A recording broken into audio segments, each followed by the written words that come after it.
সুপ্রভাত। দিন রাত প্রাকৃতিক সৌন্দর্যের মাঝে থাকার পর আজ ভোরবেলা আমরা বেরিয়ে পড়লাম বাড়ি ফেরার উদ্দেশ্যে। ঘড়ির কাঁটা বলছে 6:30 বাজতে চলল। কাল আমরা যে পথে মহাকাল মন্দির এসেছিলাম সেই পথেই যাচ্ছি। কালিম্পং থেকে নামার সময় আমরা সেবক ব্রিজ হয়ে ওদলাবাড়ির রাস্তা ধরে এসেছিলাম, কিন্তু আজ যেহেতু শিলিগুড়ি আমরা ঢুকবই না, তাই লাটাগুড়ি জঙ্গলের রাস্তা ধরে গাজলডোবা হয়ে ফুলবাড়ির রাস্তা ধরে আমরা এগোচ্ছি।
আজ যেহেতু হোলি, তাই দোকানপাট দেখছি সবই বন্ধ।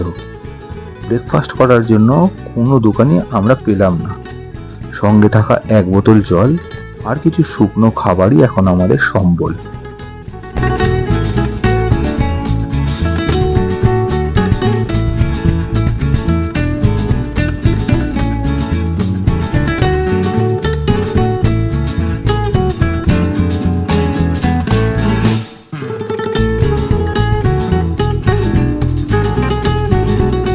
প্রায় 300 কিলোমিটার রাইড করার পর আমরা এসে পৌঁছালাম পারদেশি ধাবাতে। লাঞ্চের মেনুতে নিয়ে নিলাম নিরামিষ থালি আর সাথে মাটনের একটা ডিশ।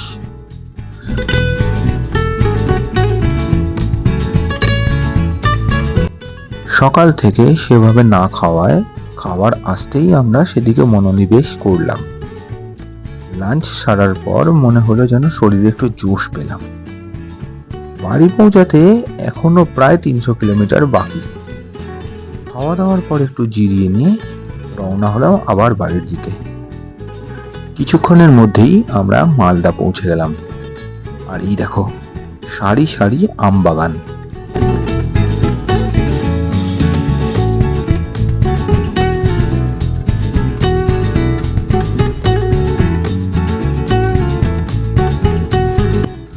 তোমাদেরকে জানিয়ে রাখি, কলকাতা থেকে শিলিগুড়ি যাওয়া আসার মধ্যে অনেকগুলো নদী পড়ে। সেগুলোর মধ্যে উল্লেখযোগ্য হলো হুগলি, জলঙ্গি, চূর্ণী, ভাগীরথী, মহানন্দা, তিস্তা, জলঢাকা।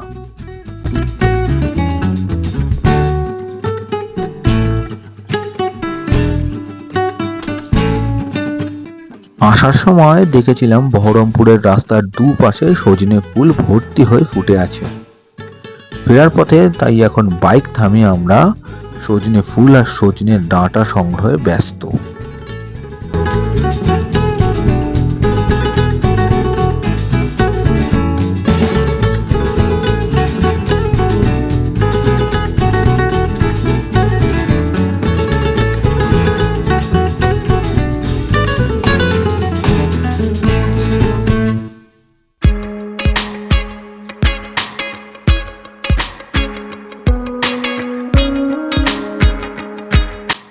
তোমাদের সাথে এখন একটু রাস্তার মার্কিং এর ব্যাপারে আলোচনা করি। তোমরা দেখবে রাস্তার আকার অনুযায়ী রাস্তার ওপর সাদা রঙের অনেক ধরনের মার্কিং করা থাকে। তোমাদেরকে জানতে হবে সেই সব মার্কিং এর মানেটা কি, আর সেগুলো স্ট্রিক্টলি ফলো করে রাইড করতে হবে। কোথাও দেখবে রাস্তার মাঝখানে লম্বা সাদা দাগ দেওয়া, তাহলে বুঝবে রাস্তাতে ওভারটেক করা যাবে না। আপ ডাউন দুদিক থেকেই গাড়ি চলার জন্য রাস্তাটা ব্যবহার হচ্ছে। আবার কোথাও দেখবে সাদা দাগটা গ্যাপ গ্যাপ দিয়ে মার্ক করা, তখন বুঝবে রাস্তাটা একমুখী লেন, তুমি ওভারটেক করতে পারলে, তবে সেফটির সাথে। আবার কোথাও দেখবে একই রাস্তার মাঝ বরাবর দুখানা সাদা দাগ লম্বা করে মার্ক করা, তখন বুঝবে একদম লেন চেঞ্জ করা যাবে না, রাস্তাটা দ্বিমুখী গাড়ি চলাচল করার জন্য। সাদার পরিবর্তে যদি কখনো হলুদ দাগ দেখো তাহলেও নিয়মটা কিন্তু একই, তবে হলুদ দাগ যেখানে থাকবে সেখানে আরো বেশি কন্ট্রোলে রাইড করতে হবে, কারণ হলুদ দাগ থাকা মানে তোমাকে আস্তে এবং খুব সাবধানে গাড়ি চালানোর জন্য নির্দেশ দেওয়া হচ্ছে।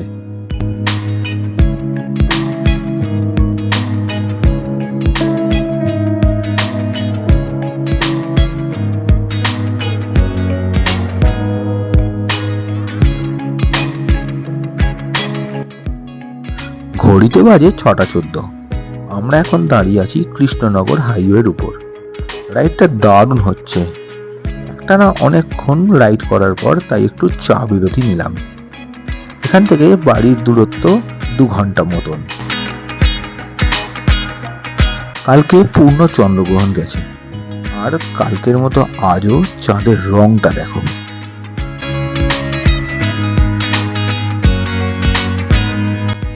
সারাদিন রাইড করার পর অবশেষে আমরা পৌঁছলাম বারাসাতে। এবারের রাইডের একদম অন্তিম পর্যায়ে আমরা আছি। যারা ঘুরতে ভালোবাসে তাদের কাছে এই মুহূর্তটা বেশ মন খারাপের, কারণ ঘুরতে যাওয়ার সময় যে আনন্দটা থাকে সেটা ফেরার সময় উল্টো হয়। ফেরার সময় যতটা ক্লোজ হতে থাকে তত মনে হতে থাকে যাহ, শেষ হয়ে গেল সময়টা, আবার কবে আসবে ঘুরতে যাওয়ার এই দিনটা। আমাদেরও সেই একই অবস্থা। আর এসব ভাবনা মনের কোণে আনাগোনা করতে করতেই এয়ারপোর্ট ক্রস করে কখন নিউ টাউন এসে পড়লাম টেরই পেলাম না। তাহলে এবারের মতন আসি, আবার দেখা হবে নতুন একটা রাইডে। সবাই খুব ভালো থেকো আর গাইডলাইন মেনে ঘুরতে যেও। শুভরাত্রি।